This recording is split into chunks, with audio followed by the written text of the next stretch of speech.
और साथ ही गोविंद जी दत्तानी सरपंच आप मंच पर आए और साहब का साफा पहनाकर आप स्वागत करें।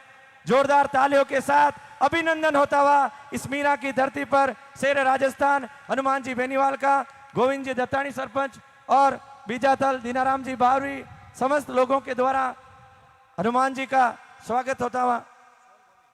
और अब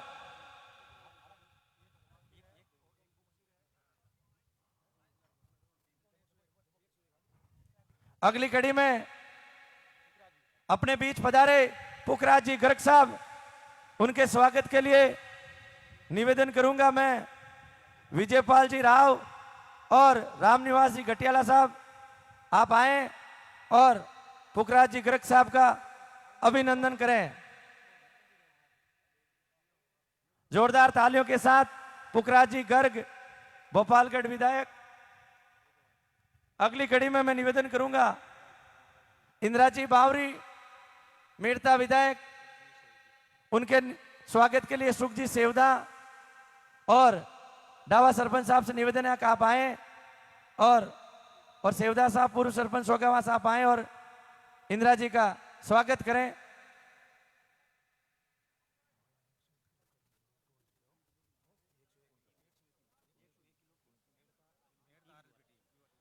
और अगली कड़ी में मैं तैयार रखूंगा आरएलपी टीम को जो 101 किलो की पुष्पमाला के साथ आज इस संकल्प यात्रा का हार्दिक अभिनंदन और स्वागत करेंगे।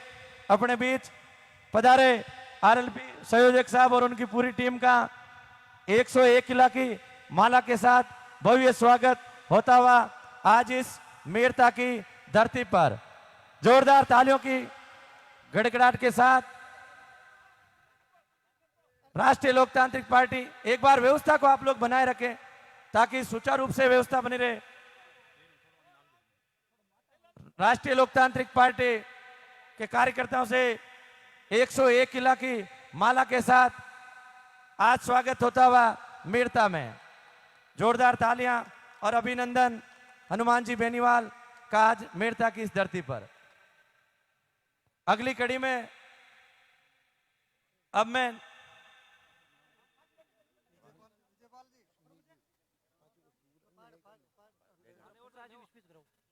निवेदन करूंगा पुखराज जी गर्ग आए और अपने विचारों के माध्यम से इस व्यवस्था परिवर्तन के संकल्प को अपने आशीर्वचन से संबोधित करें। इंदिरा जी बावरी विधायक मेड़ता से निवेदन है वो अपने आशीर्वचन के साथ संबोधित करें।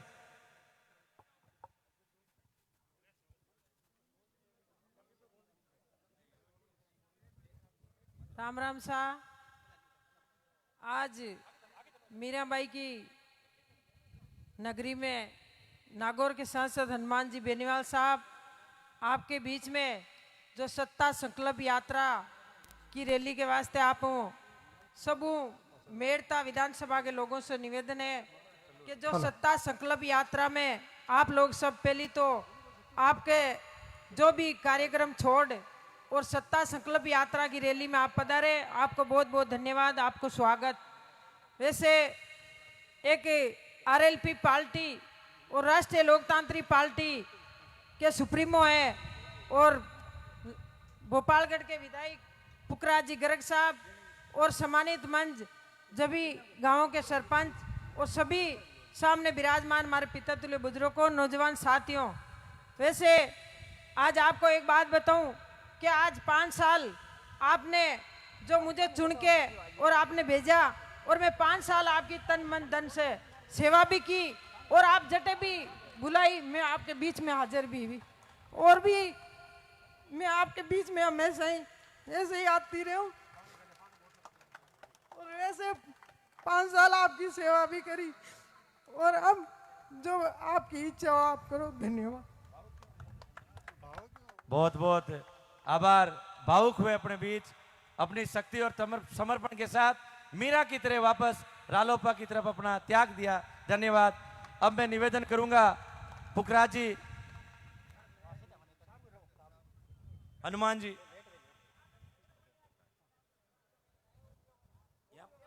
अनिल थानवी, अनिल जी थानवी है ना, कहाँ गया? अनिल थानवी नहीं क्या चेयरमैन नहीं है?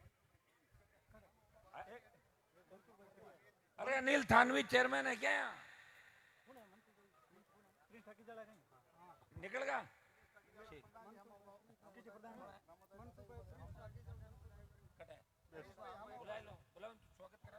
मनसुख भाई जी प्रिंस से निवेदन है कि वो मंच पर आए।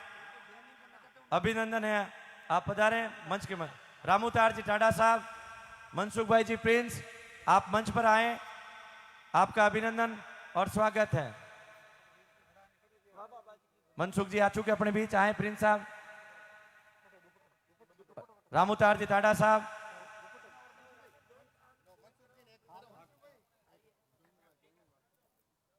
जोरदार तालियों के बीच मनसुख भाई जी प्रिंस आज रालोपा को सदस्यता ग्रहण करते हुए जोरदार तालियों के साथ भव्य अभिनंदन।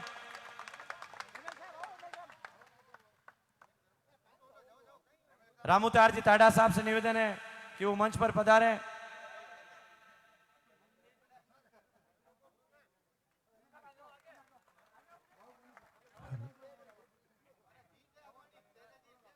इसी के साथ ही रालोपा का कुनबा आगे बढ़ता हुआ, आज कई लोगों ने राष्ट्रीय लोकतांत्रिक पार्टी ज्वाइन नहीं की है। हनुमान जी बेनीवाल आज अपने परिवार को आगे बढ़ाते हुए, इनका यही रहता है हनुमान जी का कि जहां जाए वह राष्ट्रीय लोकतांत्रिक पार्टी का कुनबे को आगे बढ़ाए। और इस वक्त को आपसे भी निवेदन है कि हनुमान जी ने जो पेड़ लगाया है उनको इतना सींचना कि इनका फल पूरा राजस्थान मिल सके। अपने बीच रामूतार जी टाडा साहब पधारे रालोपा सदस्यता ग्रहण करते हुए। महेंद्र जी खदाव से लुणिया से निवेदन है, उप सरपंच रामूतार जी टाडा साहब, भव्य स्वागत अभिनंदन। महेंद्र जी खदाव, उप सरपंच लुणियास, आ रालोपा सदस्यता को। अब मैं निवेदन करूंगा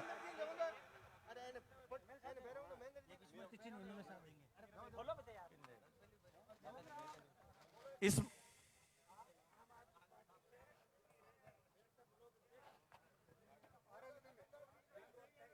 बिल्लू अंसारी जी जो आम आदमी पार्टी के मेड़ता प्रभारी है, रालोपा की सदस्यता देते हुए बहुत ही बड़ी बधाई अभिनंदन स्वागत रालोपा का इस परिवार में।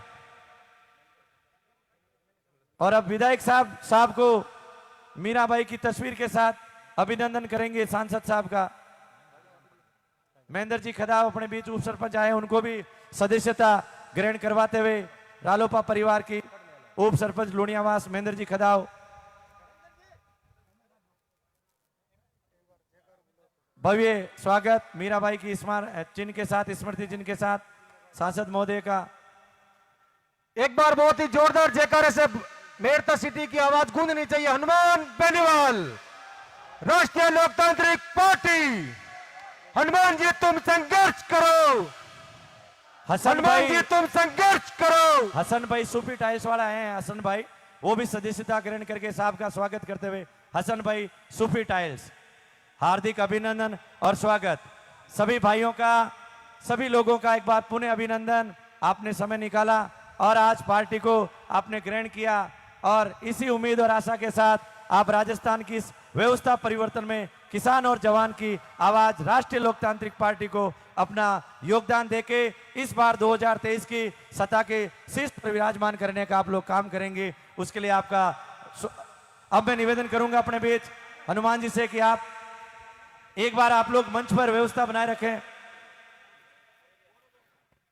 बहन इंदिरा जी आज बहुत मैं निवेदन करूंगा टाडा साहब से कि आप 2 शब्द बोलकर आशीर्वचनों के साथ रालोपा को मजबूत करें। रामूतार जी टाडा।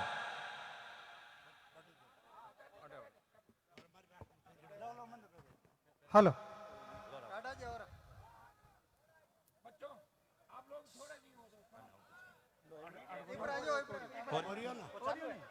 हेलो हेलो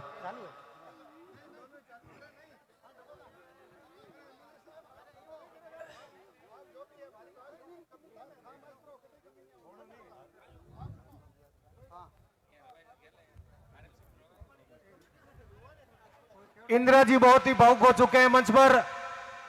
मैं आज मीरा बाई और मीरा द्वार को साक्षी मानकर यह आह्वान करने की कोशिश करता हूं कि इंदिरा जी, आप हिम्मत मत हारो, मेरता की जनता आपके साथ है। आपने जो 5 साल में काम किया मेरता विधानसभा के लिए, उनको उसके लिए आपको भावुक होने की जरूरत नहीं है। मेरता का नौजवान और किसान आपको पुनः एक बार विधायक बना के भेजेगी।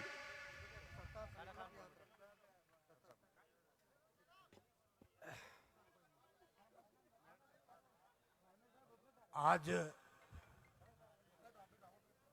मीराबाई की तपोभूमि पे ये जो संकल्प यात्रा है, इस यात्रा में मंच पे विराजमान नागौर एमपी साहब हनुमान जी बेनीवाल, मेड़ता विधायक इंदिरा जी और पुखराज जी गर्ग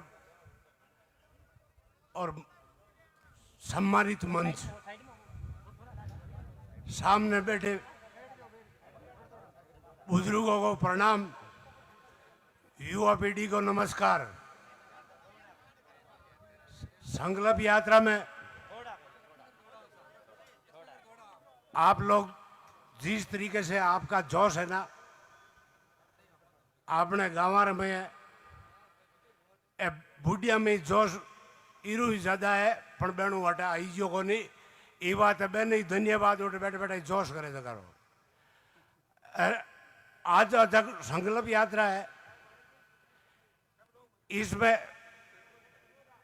कांग्रेस और बीजेपी दोनों धापर अपनी अपनी आने वाली पीढ़ी भी अपने याद करी कि कुछ तो परिवर्तन राजस्थान में वेणो ही जोईजे।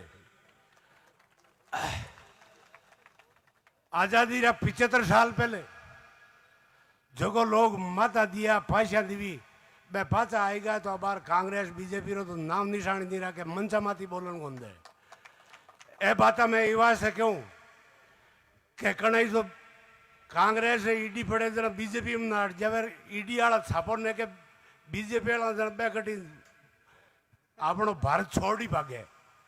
अब एनके ने कहीं है लूटनी काम करे, एने ज्यादा मैं भाषण नहीं दे, मारो खुद ने घोड़ो खराब योड़ो। मैं एक ही बात कहनी चाहूँ, संकल्प यात्रा में आज पहली दोनों पार्टियां कहती माँ गरीबारा और किसान रा हितेशिया, और माँ तो गरीबारा वास्ते तो शहीद ही है। वहाँ आज तक ये शहीद नहीं है, गरीबा ने शहीद किया और किसाना ने शहीद किया।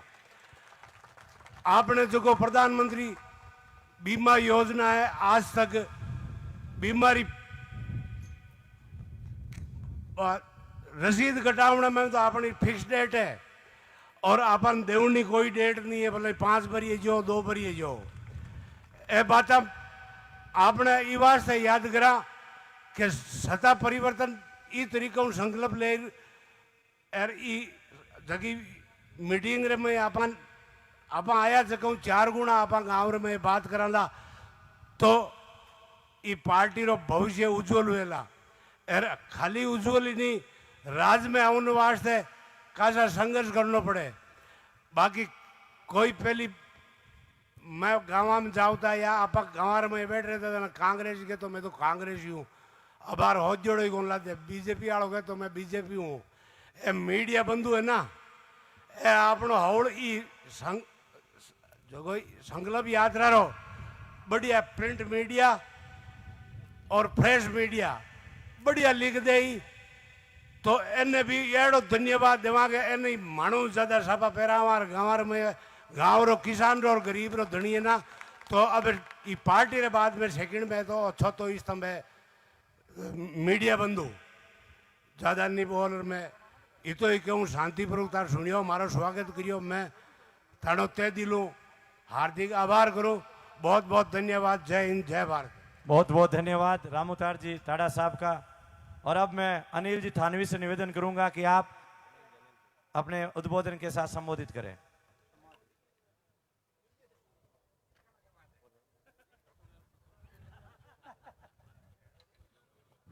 एक बार जोरदार बोलो तेजाजी महाराज की, बोलो रामसा पीर की, बोलो मीराबाई की।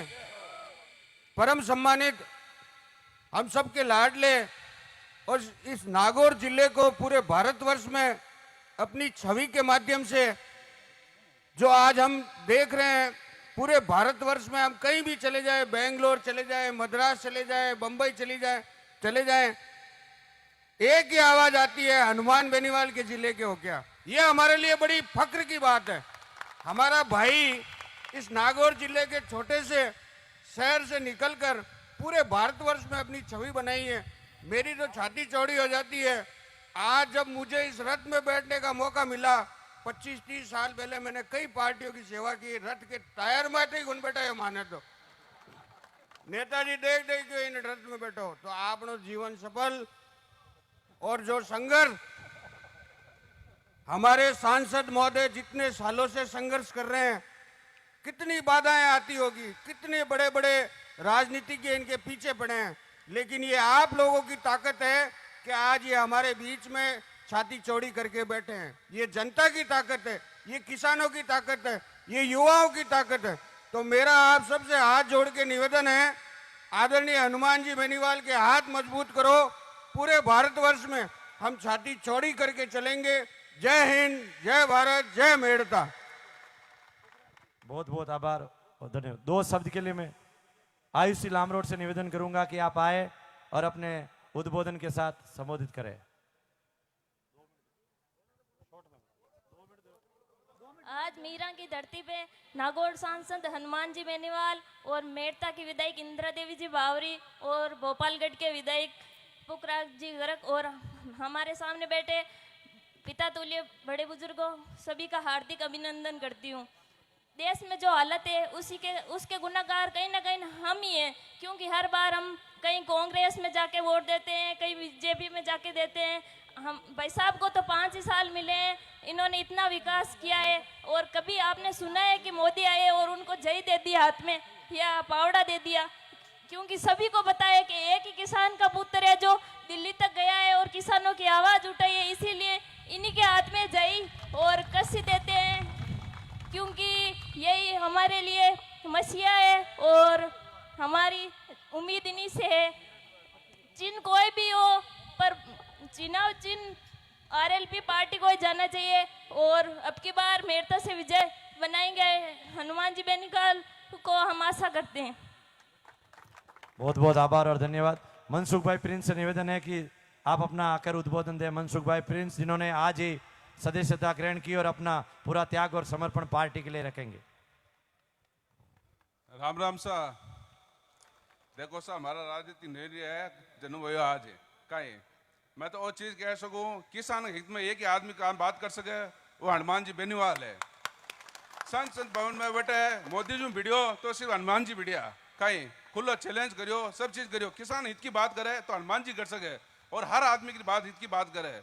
मैं पर्सनल मारे को काम गयो पहली मारो काम करियो अगले साल, जबकि मारे कोई जान पहचान को नहीं, रामासा में को नहीं। कोई भी आदमी चले जाओ, कोई भी XYZ, वो आदमी मान सम्मान सब आदमी सब देवे, किसी भी जाति किसी भी धर्म को हो, सब बिल्कुल क्लियर कट बात है।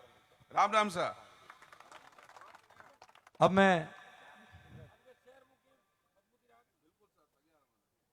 मैं निवेदन करूंगा पुखराज जी गर्ग साहब से कि आप आए और अपने उद्बोधन के साथ।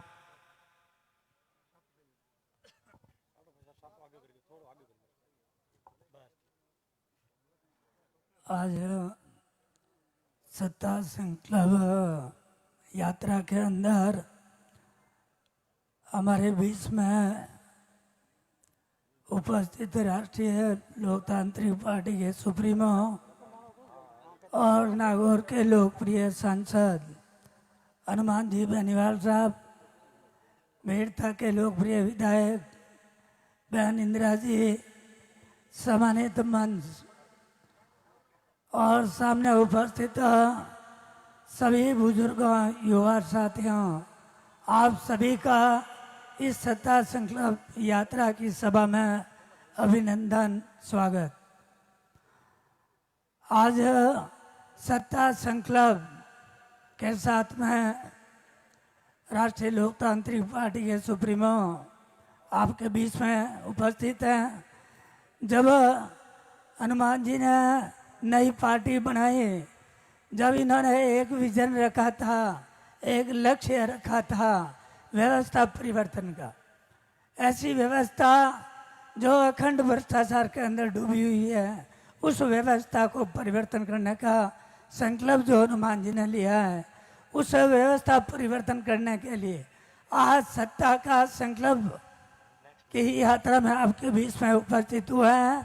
आप ऐसी सक्सेस को मजबूत करें जो हमेशा किसान, गरीब और दलित के लिए सड़क से संसद तक लड़ते हैं।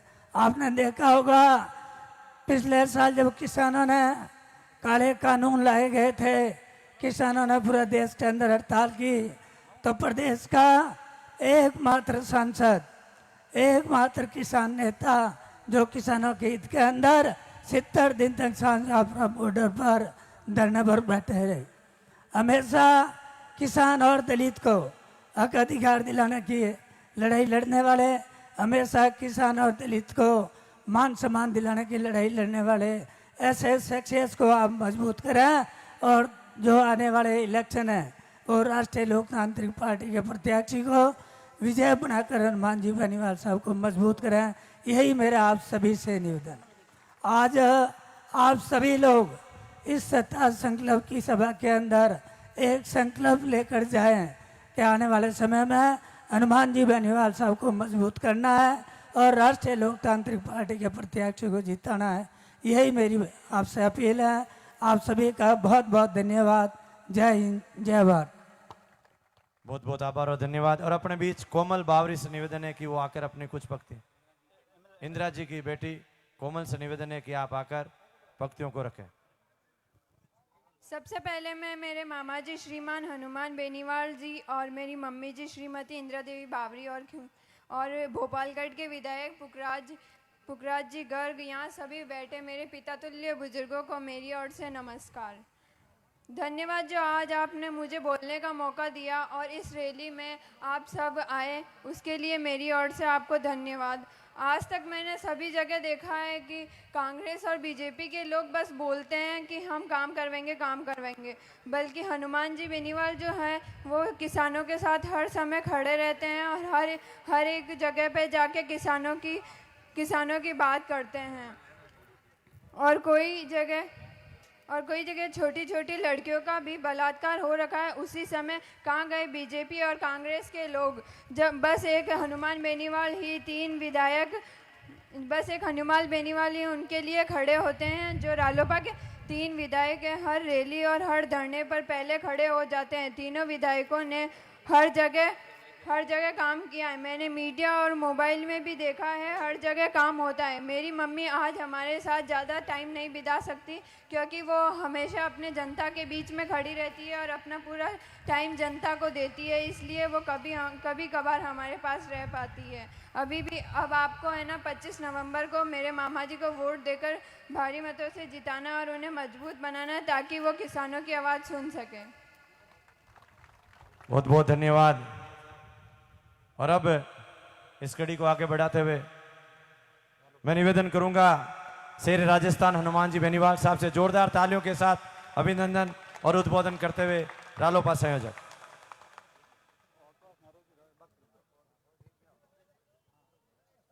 मेड़ता की पावन धरती,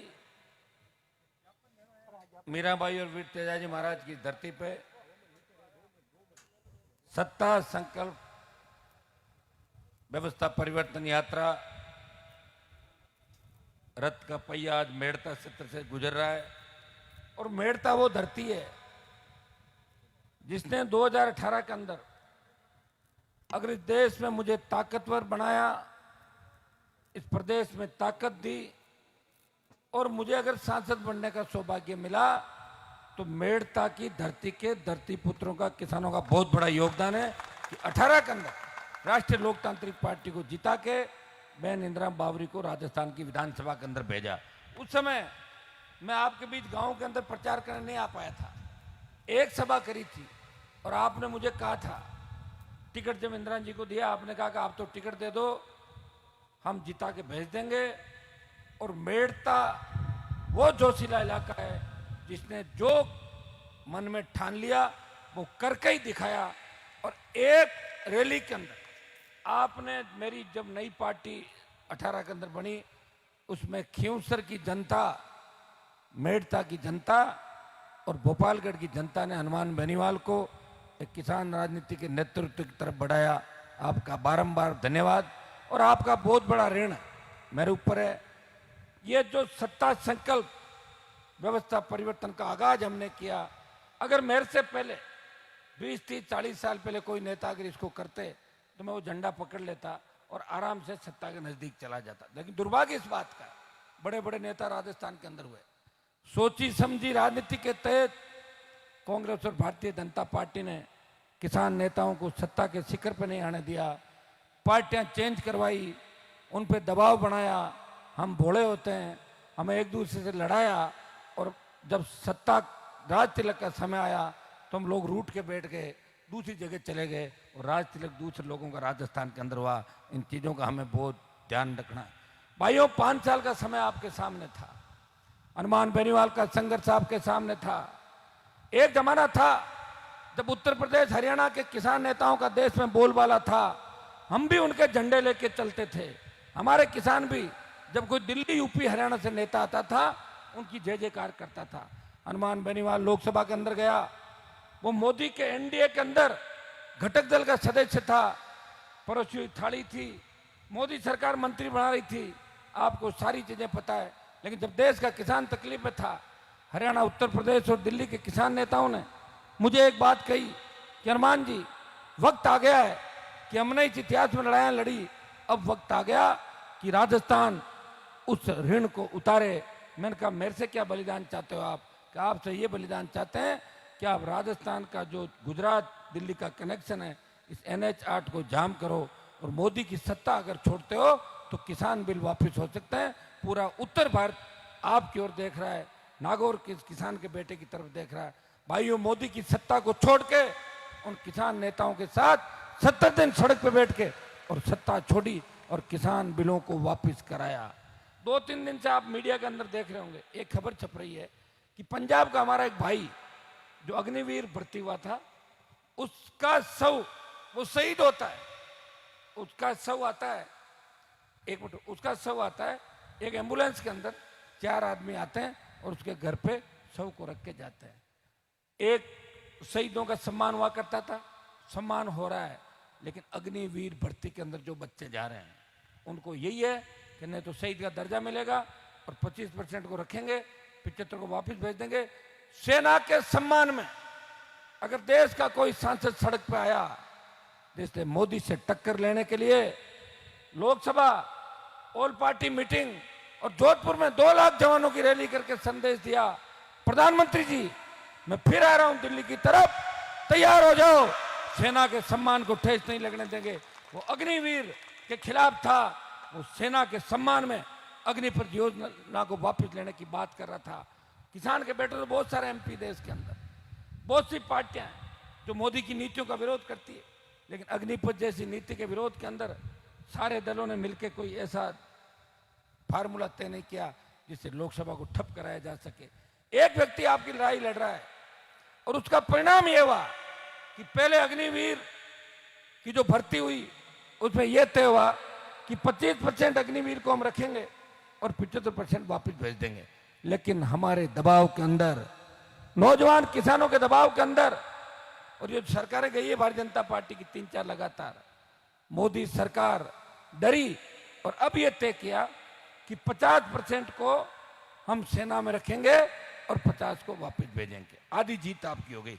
लेकिन मैं विश्वास दिलाता हूं, थोड़ी हिम्मत रखना, अग्निपथ वापस होगा और फिर से देश के सेना का सम्मान लौटेगा, ये मैं आपको विश्वास दिलाता हूं। समय लग सकता है।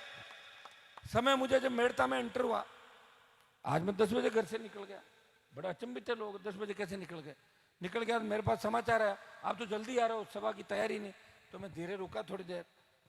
मेड़ता के अंदर मेरी इच्छा थी कि पूरे शहर के अंदर जाऊं। पहले मैं संडे का कार्यक्रम रख रहा था, इंदिरा जी ने कहा कि सोमवार को रखो, शहर के बाजार बंद रहते हैं, तो मैंने कहा मेड़ता तो अपना ही शहर है, वैसे तो आवश्यकता नहीं, इनकी इच्छा थी। तो पूरे शहर में रोड शो करता हुआ, ऐतिहासिक रोड शो आप लोगों ने कराया। जवानों में जोश था, किसानों में उत्साह था और सर्व समाज यहाँ तक मुझे लेके आया। तो करते करते आप बताएं 10 बजे रवाना हुआ, 10:15 और 2 बज गई। समय निकलते हुए देरी नहीं लगती, समय तेजी से निकल रहा है।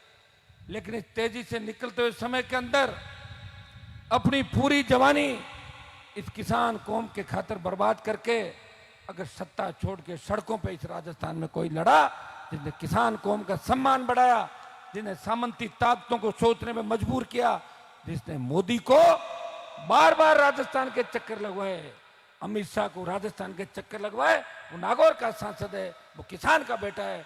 न वो किससे डरता है, न थकता है, न रुकता है और न झुकता है। टूट सकता है लेकिन किसान कौम के खातिर हमेशा उसे लड़ता हुआ देखोगे।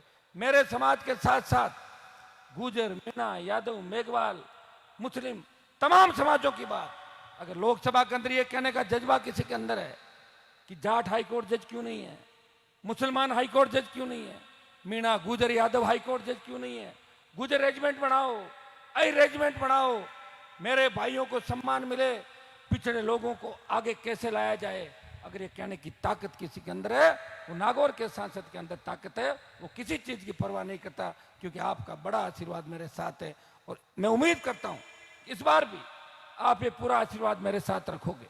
18 से 23 का जो समय निकला, कोरोना के अंदर हमने बहुत कुछ खोया।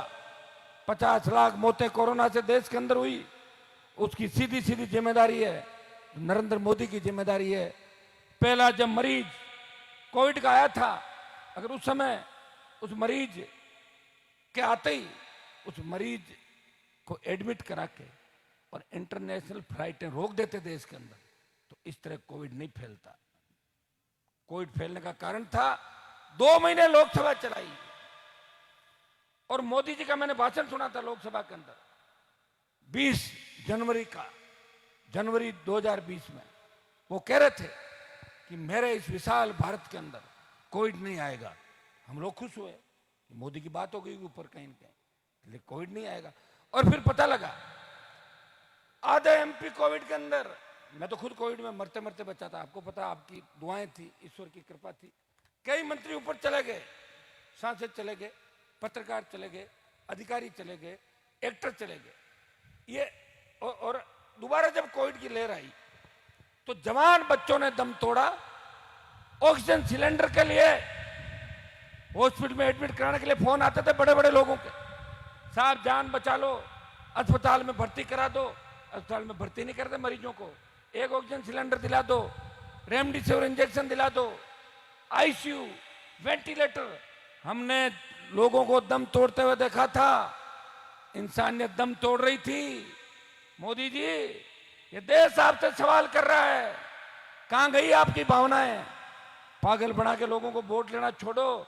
आपने क्या किया इस देश के अंदर? जवान को मारा, किसान को बर्बाद किया, कोविड के अंदर पूरे देश को बर्बाद कर दिया और पेट्रोल डीजल 100 रुपए पार चला गया।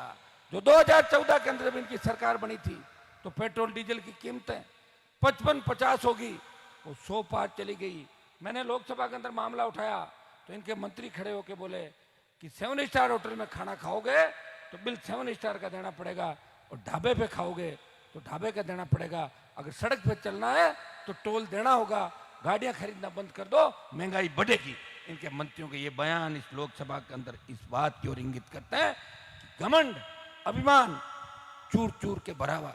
लेकिन दुर्भाग्य इस बात का कि सामने वाला पाड़ा भी कमजोर है। एक तरफ पप्पू है, एक तरफ गप्पू है।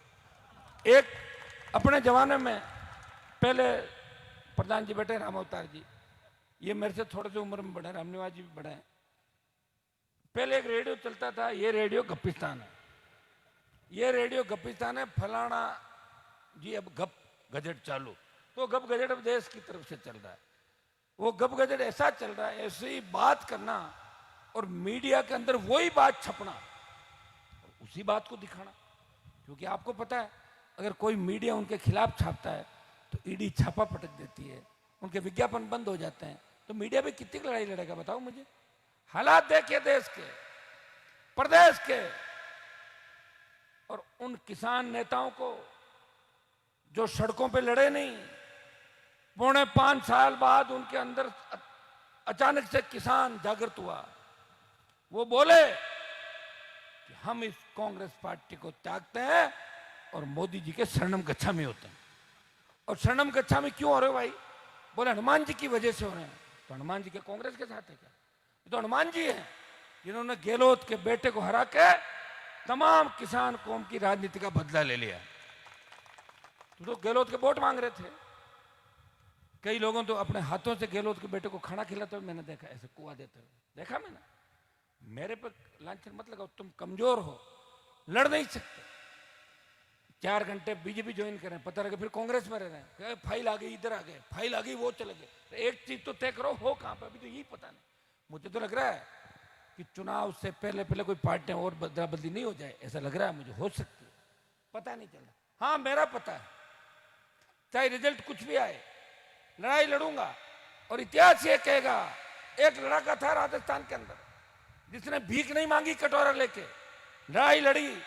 मोदी की ईडी सीबीआई से नहीं डरा, गहलोत की ACB CID CB crime branch से नहीं डरा। वो अपने भाइयों के लिए लड़ता रहा। वो भाइयों को साथ लेके चला, शोषित पीड़ित तबके को साथ लेके चला और अपने समाज के छोटे भाइयों को यही संदेश दिया कि कभी किसी के हित को मारना नहीं है, किसी हित के हित पे कुठाराघात नहीं करना है, किसी को तंग परेशान नहीं करना है। हमें नेतृत्व अगर करना है तो रखवाले बन के और रक्षक बन के लोगों की सेवा करनी है। बात अगर किसी ने कही, नागौर के सांसद ने कही। और भाइयों, इसलिए जो हरा झंडा आप देख रहे हो ये आपको दिया, बोतल का चुनाव चिन्ह, स्वच्छ पारदर्शी प्रशासन हम देंगे। और ये तय है कि इस बार आप लोग अगर बेकाबू में नहीं आए कांग्रेस बीजेपी के, देखो कांग्रेस के पास बहुत साधन है। 5 साल में कांग्रेस ने जो लूट मचाई राजस्थान के अंदर, 12-13 से ज्यादा मंत्री और 40 से ज्यादा विधायकों पे रोज नया नया मुकदमा दर्ज हो रहा है। किसी पे दर्ज हो रहा है, किसी पे दर्ज होते होते बच रहा है, कोई अर्जी थाने में पड़ी है, थाने से वापस आ रही है, लेन देन की बातें चल रही। तो आप रोज पढ़ रहे हो, सुबह शाम देखते रहो। अभी चुनाव का समय, पता नहीं क्या क्या होने वाला। कांग्रेस ने लूट खसोट करी, भारतीय जनता पार्टी बोली नहीं, बीजेपी ने लूट खसोट करी, कांग्रेस चुप थी। एक व्यक्ति लड़ रहा है, वो कह रहा है कि मैं स्वच्छ पारदर्शी प्रशासन दूंगा। कैसे दूंगा? उसके लिए मुझे एमएलए चाहिए। एमएलए कौन देगा? आप दोगे। मेड़ता तो वापस दे दोगे ना आरएलपी को। तो इंदिरा जी आज ज्यादा भावुक हो गए, तो आज ऐसा होता है कि चुनाव के समय या कोई अच्छा मौका आता है तो कहीं न कहीं अपने लोगों के बीच जब नेता आता है उसको याद आती है 5 साल में मेड़ता के अंदर विकास हुआ।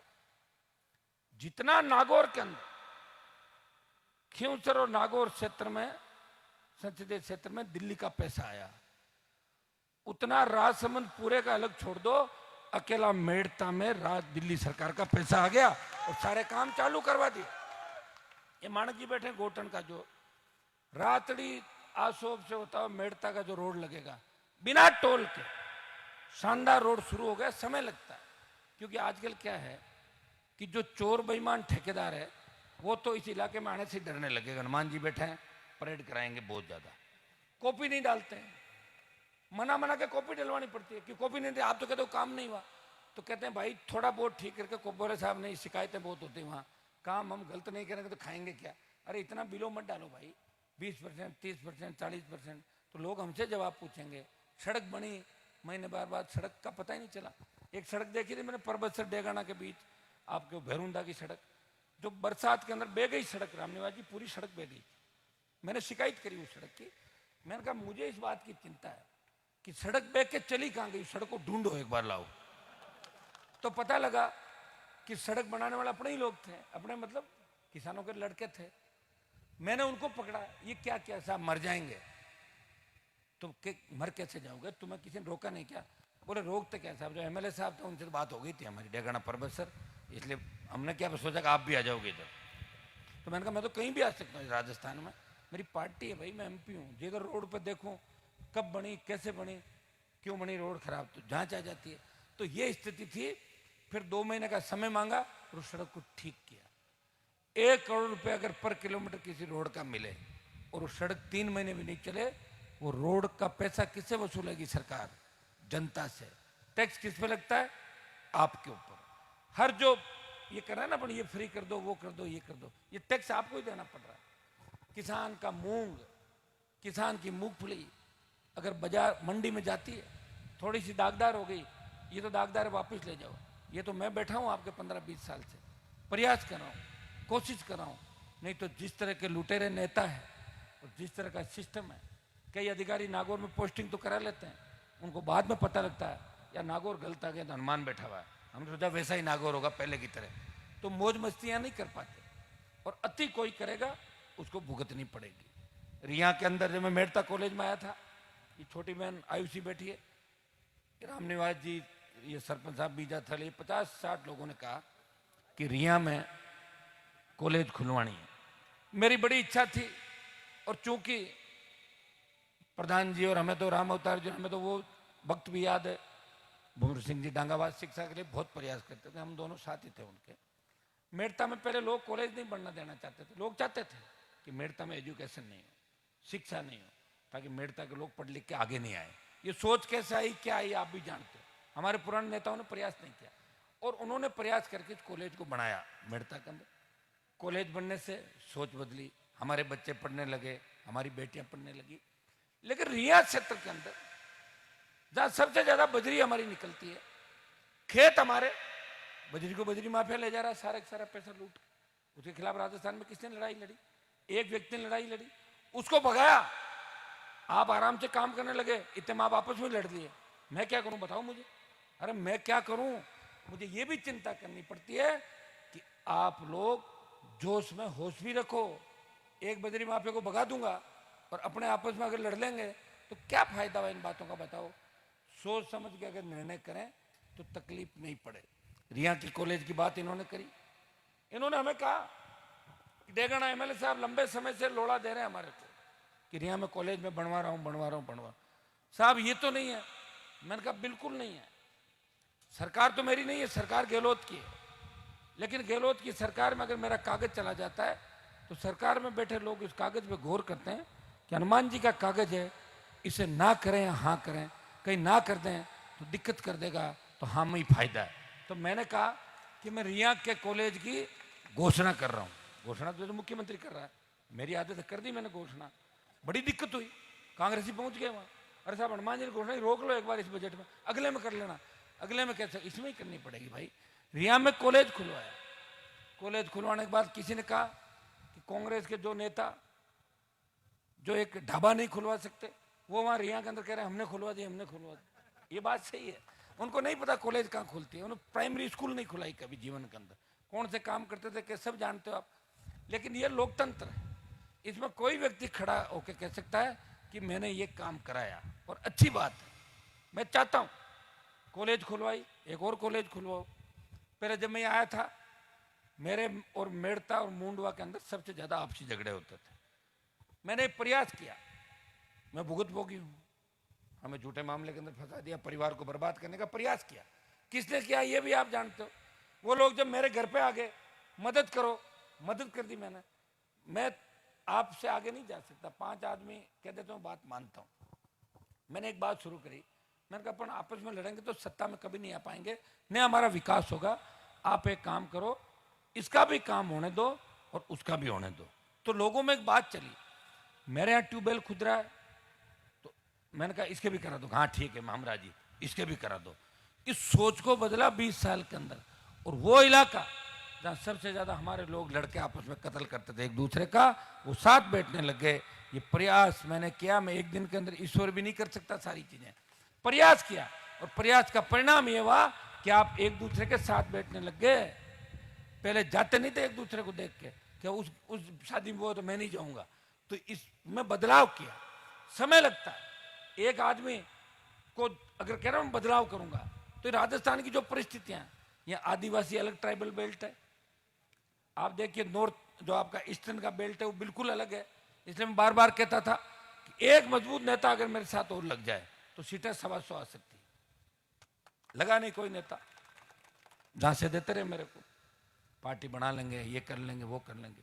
वही गहलोत की छतरी के नीचे बैठे रहे सारे सारे। चुनाव आ गया, अब चुनाव आ गया तो मुझे यात्रा भी करनी पड़ रही है, सब जगह नहीं कर पाऊंगा। आपको ही पता है कि ये रथ 4 विधानसभा क्षेत्र से ज्यादा नहीं जाता, ये तो चलता 40 की स्पीड। अब मैं रुका इसलिए हूँ कि रथ पहुंच जाए पहले वहां, फिर रुके, फिर उसको आगे भेजूंगा। तो 3-4 कॉन्स्टिट्यूंसी होती है, शाम हो जाएगी, 29 तारीख आ जाएगी, 30 तारीख से फार्म भरे जाएंगे। मुझे भी तो टिकट बांटनी मेरी पार्टी की, मुझे समय नहीं मिल रहा है, टिकट कब बांटू बताओ।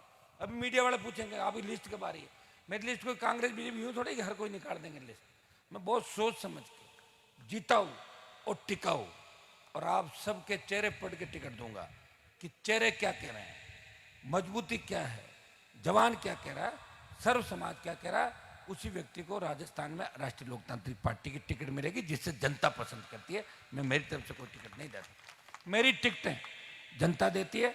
और मेरी टिकट के लिए दिल्ली में कोई स्क्रीनिंग कमेटी नहीं है। और दूसरी कौन सी है कांग्रेस की कमेटी, रामनिया जी रेवड़ा पुराना का है, CWC रामनिया जी पुराना तो मारू पहले का, और मेयर प्रधान जी रेवड़ा बीजेपी के माए पहले, CWC स्क्रीनिंग कमेटी, प्रभारियों की मीटिंग, यहाँ तो कोई मीटिंग नहीं।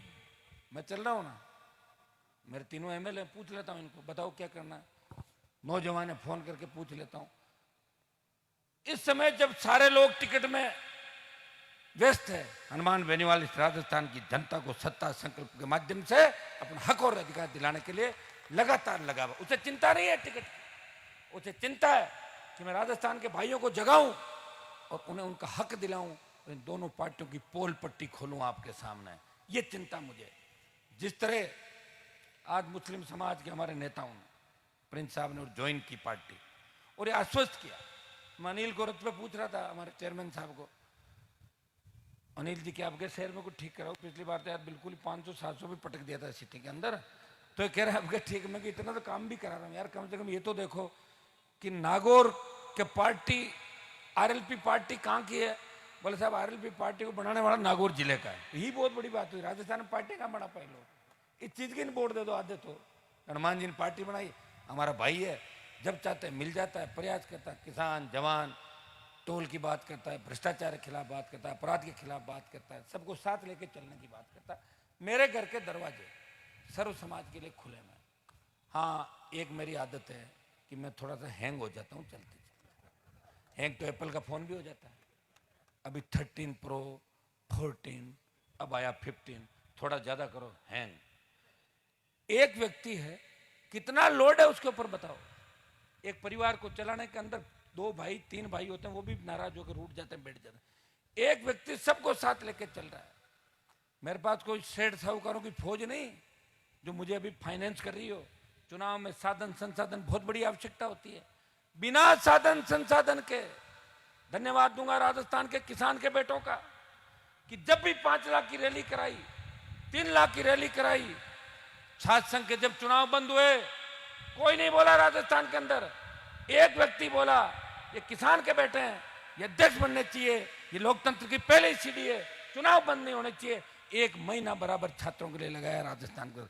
वो 1 महीना मैं चाहता तो 1 महीना पहले ही यात्रा पूरी कर लेता, लेकिन मैं कोई बात पकड़ता हूं उसको बीच में नहीं छोड़ता, प्रयास करता हूं। और मैं छोटे भाइयों को आश्वस्त करता हूं कि छात्र संघ चुनाव तो सरकार को कराना ही पड़ेंगे। अभी उनके हाथ में कलम है, कलम की ताकत है। चुनाव होंगे, आप थोड़ा वेट एंड वॉच करें, लेकिन आप इस चीज की तरफ ध्यान दें कि कांग्रेस का संगठन है, बीजेपी का संगठन है, लेकिन कांग्रेस बीजेपी का कोई नेता छात्र संघ चुनाव कराने के पक्ष में नहीं बोला। राजस्थान के अंदर एक ही व्यक्ति लड़ा, राजस्थान में दर्जनों रैलियां की।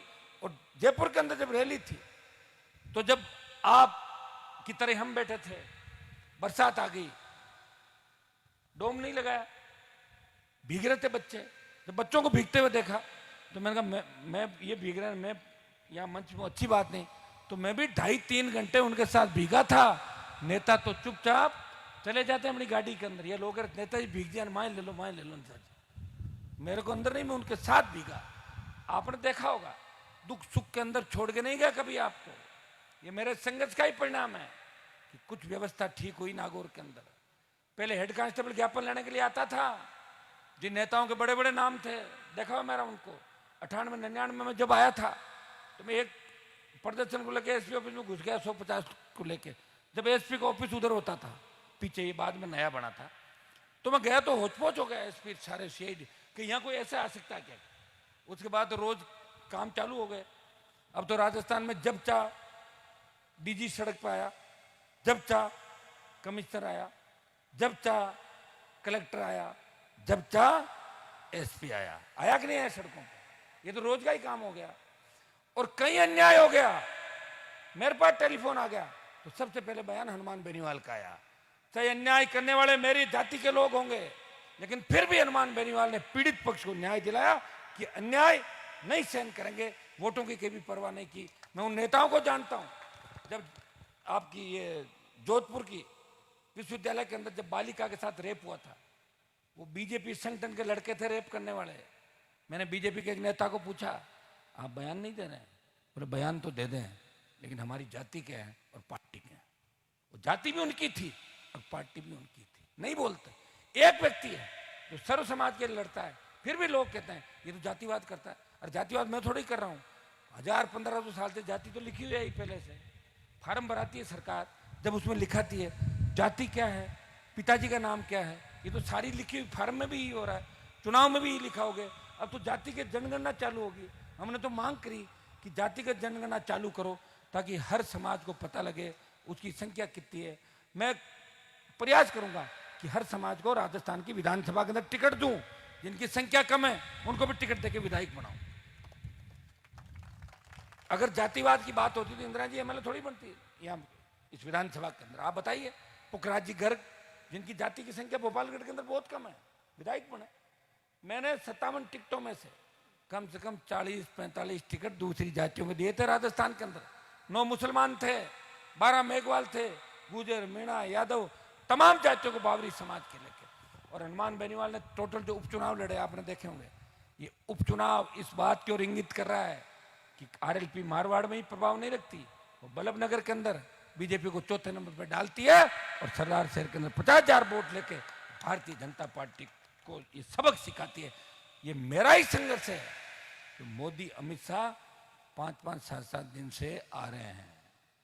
और मुझे जब खुशी हुई, बीच में हमारे खरनाल के भी काफी सामने बैठे हैं, ये अध्यक्ष जी और सब खड़े हैं, मुझे पता लगा कि मोदी जी खरनाल आ रहे हैं। तो मैंने कहा आना ही था, जब मैं बैठा हूं तो खरनाल तो आएंगे, क्यों नहीं आएंगे भाई। मैं उनको लगता है कि हनुमान को कैसे घेरे हैं, आ जाओ, बढ़िया है। मोदी जी आए, 2 तेजाजी का जयकारे लगाए। मैं तो यही चाहता हूं कि ज्यादा से ज्यादा तेजाजी का जयकारा लगाएं लोग। जो लोग वीर तेजाजी को नहीं मानते थे राजस्थान में, मैंने उन सबके हाथ में माइक पकड़वा दिया।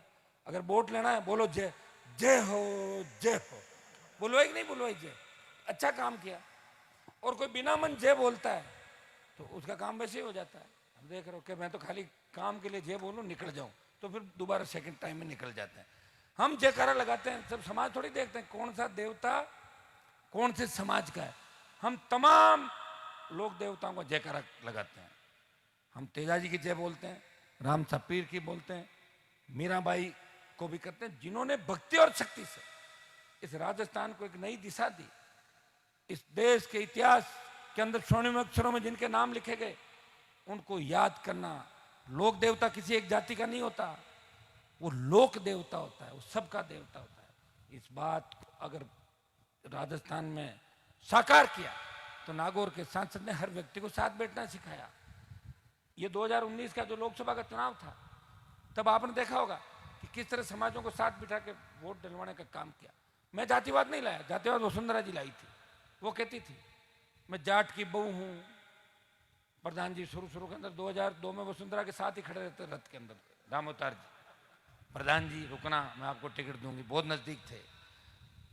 जाट की बहू, राजपूत की बेटी, गुजर की समदन, मैं नहीं लाया, मैडम लाई। और मैडम ने क्या किया कि जिस इलाके में गई वहीं का बेस पहन लिया। मैंने तो नहीं पहने कपड़े, देखे क्या मेरे यही कपड़े हैं, इन्हीं कपड़ों में चल रहा हूं। खाली वोट लेने के लिए ढोंग, बेरुपया बनना, इस तरह की कलाकारियां करनी, इसका मतलब आप ढोंगी हो। वोट के लिए तो ढोंग करो और वोट मिल जाए ना, तो दूर भगाओ, किसी से मिलना नहीं, भगो भगो भगो, कपड़े खराब कर दोगे और उस समय जा रहे हो आप सबके साथ। तो ये काम मैंने नहीं किया। हो सकता है कि तेईस के अंदर भी, मैं नहीं कहता कि राष्ट्रीय लोकतांत्रिक पार्टी कोई 100 सीट जीत जाएगी, लेकिन ये तय है कि कांग्रेस और भारतीय जनता पार्टी को परेशान कर दिया राजस्थान के अंदर, बुरी तरह परेशान होगी दोनों पार्टियां, और कई नए दलों का उदय हो गया राजस्थान के अंदर। नए दल आ रहे हैं, मेरे पास रोज टेलीफोन आ रहे हैं कि साहब धन्यवाद आपको, हम भी तैयार तो हुए। और तमाम सेकंड पीढ़ी के नेता बच्चे, आप देखना इतने नए उम्मीदवार होंगे दोनों पार्टियों में, कांग्रेस बीजेपी में, आरएलपी में, दूसरी पार्टियों में। और जो पुराने घराने जो लेके बैठे थे कि सत्ता तो हमारी है, चाहे जैसे बेवकूफ बनाएंगे लोगों को, सीमेंट कंपनियों की दलाली करेंगे और लोगों को कहेंगे हम तो पाक साफ है, ईमानदार है, हम पैसा नहीं लेते, पैसा सिर्फ सीमेंट कंपनियों वाले से लेते, उनके मुनीम है और लोगों से नहीं लेते। कितने भ्रष्टाचार होंगे, कौन पोल पट्टी खोलेगा? हम भी यही रहते हैं, हम भी समाज के अंदर एक हिस्सा समाज का, हर चीज को इस पे नहीं कह सकते, क्योंकि मैं ही कह दूंगा तो फिर बाकी बचेगा क्या? कई लोग ये भी कहते हैं कि हनुमान जी आप आरोप नहीं लगा रहे हो, इतना जघन्य अपराध हो गया। अरे मैंने कहा सारे आरोप मैं ही लगाऊंगा, बाकी भी तो लगाना, तो बाकी लोग भी तो करें छोटे मोटे काम। रामनिवास जी इस बात से मेरे से नाराज है, आप क्यों नहीं बोलते हर मामले में? मैंने कहा कुछ मामले दूसरों के लिए छोड़ दो, पता हमारे को सारी बातें, लेकिन सारी बातें पता होने का मतलब ये नहीं कि सारी बातें हम ही करेंगे। जो मैं लगा रहा हूँ ना मोदी पर आरोप, लगा रहा हूँ ना राहुल गांधी पर आरोप, वसुंधरा पर लगा रहा हूँ ना, गहलोत। अब कोई कहता मैं सरपंचों पर आरोप लगाऊंगा, तो मैं भी तो पार्टी का नेता, अच्छा लगेगा क्या? तो सरपंच साहब को क्या लगेगा, यार हनुमान जी हमारे पीछे हाथ धो के पड़ गए। मैं बराबर के लोगों पर आरोप भी लगा रहा हूँ, ये सही है। जो बराबर के हो, जो लोगों को बेवकूफ, उनकी बात भी करता हूँ। जो चले हुए कारतूस है, जो चल गए, उनका नाम मैं नहीं लेता, वो अपना भी मिट गए, मिट रहे हैं, मिटते जाएंगे। और ये 23 का चुनाव उन लोगों के लिए इस राजस्थान में आखिरी चुनाव है, ये भी मैं आपको बता दूं। मेरी लिस्ट है, अभी मैं आराम से जारी करूंगा। पिछली बार मेरे से चूक हो गई थी, मैंने बहुत लोगों की मदद करी। किसी ने कहा आप मेरे मामा हो, किसी ने कहा आप चाचा लगते हो, किसी ने कुछ कहा, किसी ने ताऊ जी, किसी ने भैया जी, क्या मेरी टिकटें नहीं लड़ने दी, मैं कम पे रह गया। लेकिन इस बार कोई मामा जी है और कोई भैया जी है, आरएलपी सब जगह लड़ेगी। और एक भी जगह आरएलपी की वजह से किसी बेईमान मक्कार को फायदा नहीं होगा, इतना विश्वास में मीराबाई की धरती से आपको दिला के जा रहा हूं। इसलिए अभी सूची को रोक के रखा है, मीडिया वाले सुन लो इसी बात को। और क्या, सूची रुकी हुई है, अभी रथ धीरे धीरे चलेगा, जो जो रथ निकलेगा, हवा किस इलाके की क्या हवा है, उसी हिसाब से रणनीति बनती जाएगी, सूची जारी हो जाएगी। इंदिरा जी भावुक हो गई, मेड़ता में खूब विकास हुआ, काम हुआ। मैं इंदिरा जी को धन्यवाद दूंगा कि इंदिरा जी ज्यादा पढ़ी लिखी नहीं है, फिर भी विधानसभा के अंदर मजबूती से लड़ी। और ये मेरे पुखराज जी गर्ग और इंदिरा बावरी दोनों, अगर मैं कहीं भी था, चाहे नागौर में बंजारा आंदोलन था, मैं नहीं था, दोनों पुलिस से भिड़ गए और बंजारों के घर बनाने के खड़े रहे। और राजस्थान की सरकार को आखिर उनके पक्ष में फैसला करना पड़ा। ये लड़ाई इन्होंने प्रदेश के कोने कोने के अंदर जाके आरएलपी के तीनों विधायकों ने लड़ी। और विधानसभा में मेरी कमी थी, मैं नहीं था, फिर भी तीनों विधायक बेल में बैठ जाते थे, चाहे पेपर लीक की घटना हो, चाहे बजरी का मामला हो। इनको सस्पेंड भी किया, बाहर निकाला, लेकिन डरे नहीं, हिम्मत नहीं आ रही। इसलिए एमएलए साहब आपको हिम्मत हारने की कहाँ जरूरत है, आपके पीछे तो कितने सारे लोग खड़े हैं, कितने सारे लोग खड़े हैं, और फिर इनके साथ मैं खड़ा हूँ। हनुमान जी की तांती बांधने से भूत भाग जाते हैं। मैं तो साक्षात आपके बीच खड़ा हूँ, हनुमान जी बजरंग बली तो नहीं, लेकिन नाम मेरा हनुमान है, मैं भी उनका ही पुजारी हूँ, साला सरवाणों का। इसलिए एमएलए साहब आप मस्त रहें, आप पूरी ताकत से अपने बचे हुए लोगों का कामकाज करें, लोगों से मिलें जुलें, और अभी 2-4-5 दिन दौरे भी करें, जहाँ जहाँ आपका प्रभाव, अपने समाज का प्रभाव है, वहाँ जाएँ आप। पुखराज जी भी हिम्मत वाले सब जगह लगे हुए इधर मारवाड़ के अंदर। मैं इतना ही आश्वस्त आपको करता हूँ कि हर जगह आपकी इच्छा के अनुरूप ही काम होगा, चिंता नहीं करें। मेरी मजबूरी भी समझें कि एक व्यक्ति है, वो खाना कब खाता है, वो सोता कब है, वो कैसे चल रहा है और कैसे सिस्टम से लड़ रहा है, इस बात की चिंता भी आपको करनी होगी। इस बात की चिंता करोगे सारा ठीक होगा। आप तो इतनी चिंता करो कि हनुमान जी का स्वास्थ्य ठीक रहे, और वो ठीक रहे, सब काम सही हो जाएगा। आप मेरे पे छोड़ दो ज़्यादातर काम, आपको घबराने की आवश्यकता नहीं। आने वाला समय आपका है, आपस में झगड़ा नहीं करना है। सत्ता के बहुत नजदीक हो, सत्ता आ गई, आपके आसपास ही घूम रही है, थोड़ी हिम्मत रखें। मेड़ता को आरएलपी के खाते में डालना है, और अब की डेगाना को भी राष्ट्रीय लोकतांत्रिक पार्टी की तरफ कूच करना है। मेड़ता के कुछ भाई डेगाना की तरफ भी जाएंगे, और अभी से डेगाना की तरफ भी माहौल बनाना चालू कर देंगे। समय कहाँ पे, मैं तो जा ही रहा हूँ, लेकिन हमें तय करना है कि नागौर जिला जो राष्ट्रीय लोकतांत्रिक पार्टी का उदय जिले के संघर्ष से हुआ, बाड़मेर, जोधपुर, शेखावाटी, हनुमानगढ़, गंगानगर, भरतपुर, जिन किसानों के लिए सत्ता छोड़ दी हनुमान बेनीवाल ने, उन सबको, मेवाड़, आपका ईस्टर्न का इलाका, उन सब से मैं अपील करता हूं, वक्त आ गया है। बाद में पश्चाताप करोगे कुछ भी नहीं होगा। अभी कौन कहां घूम रहा है छोड़ो, अपने भाई का साथ दो। आरएलपी की जितनी ज्यादा सीटें जीतेगी, जितना ज्यादा वोट करोगे, आप सत्ता के अंदर आओगे। और ये तय है कि कांग्रेस और बीजेपी में से एक पार्टी, कोई बड़ी बात नहीं कि तीसरे नंबर पे भी राजस्थान के अंदर जा सकती है। ये वोट का खेल है। 90 लाख जो नया मतदाता है वो वोट करेगा भ्रष्टाचार के खिलाफ, किसान विरोधी सरकारों के खिलाफ, अपराध, बढ़ते अपराध के खिलाफ, माफिया के खिलाफ, पेपर लीक की घटनाओं के खिलाफ। तो 90 लाख वोट करेगा। और पुराना 18 का जो वोट है उसको अगर आप देखोगे तो राष्ट्रीय लोकतांत्रिक पार्टी अकेली 1 करोड़ के आसपास वोट अकेली लेगी। 4 करोड़ वोट पोल होगा राजस्थान के अंदर, और 4 करोड़ वोट पोल होगा। और बढ़िया समझौते गठबंधन अगर कांग्रेस बीजेपी को छोड़ के दूसरे दलों के साथ हो जाते हैं तो बहुत आगे आप लोग चले जाओगे। क्योंकि पिछली बार कांग्रेस को 1 करोड़ 39 लाख वोट ही मिले थे, जिसमें 99 सीट आ गई थी, और बीजेपी 136 में थी। उनका वोट तो कटेगा, आरएलपी का बढ़ेगा वोट। आप बढ़ाओगे, आप सर्व समाज। मैं पिछली बार मंच पे था तो इतने लोग थोड़े ही थे आरएलपी के मंच पे। आज कितने लोग आप लोग बढ़ गए, सारे के सारे एक जगह बढ़े, सब जगह बढ़े हुए मिलेंगे। मैं आह्वान करता हूं कि मजबूती के साथ आप मदद करें। आने वाला समय आपका है। हनुमान बेनीवाल चाहता है कि मेड़ता के किसान के बेटे आगे आए, मेड़ता के दलित मुसलमान के बेटे आगे आए, मेड़ता का सर्व समाज आगे आए। राजनीतिक तौर पे भी आपको आगे लाने का प्रयास करूंगा। मेड़ता, जिसका मेरे विधायक बनने में भी योगदान है, 8 पहले 12 ग्राम पंचायत थी मेड़ता समिति की, अब 8 पंचायत हमारे दिलीप जी बैठे हैं, गुजर सरपंच साहब, 8 पंचायत खींवसर के अंदर मेड़ता की है। 77 से लेके अभी तक 43 साल में कभी मेड़ता की पंचायतों में हमारे परिवार को पीछे नहीं रखा, हमेशा आगे रखा। ये मजबूती मेड़ता के अंदर है। और मुझे पूरा भरोसा है कि मेड़ता इस बार पुनः मेरा लाइसेंस रिन्यू करेगा। कर दोगे ना रिन्यू? तो ठीक है। पिछली बार 4-5 हजार से 6 कितने हजार जिताया था? पिछली बार 13 हजार से जिताया। भोपालगढ़ जीते थे 5 हजार से, कितने 5 से? ठीक है, 13 12 काट दो, ठीक। हमारे हिसाब बीजेपी का कांग्रेस का टिकट हिसाब में मिली 50 काट दे। और साधारण डेगाना पुष्कर मेड़ता नजदीकी जैतारण अटे भी ध्यान रखना आरएलपी को। अब की बार एक ध्यान रखना, लास्ट लड़ाई है, पर लड़ाई 28 जावे सीधी 5 साल उम्र मारी भी बढ़ रही है। ओढ़ काल पीरू टाबर आप लोग कितने साल का होगा? मैं तो कम बताऊंगा, थोड़ी थोड़ी 2 दिन। बहुत बहुत आपको धन्यवाद। जय हिंद। और इंदिरा जी अब हंसो पे थोड़े जाए, लो आओ, खड़ा हो थोड़े, आओ बच्चे, आ जाओ फटाफट आ जाओ।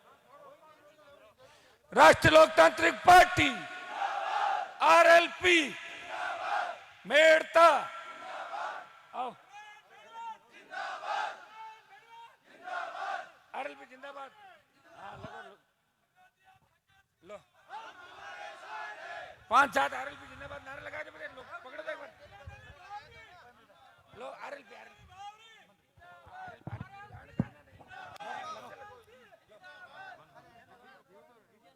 इंदिरा जी तुम संघर्ष करो, इंदिरा जी तुम संघर्ष करो। लोकतांत्रिक पार्टी के संयोजक आरएलपी, राष्ट्रीय लोकतांत्रिक पार्टी।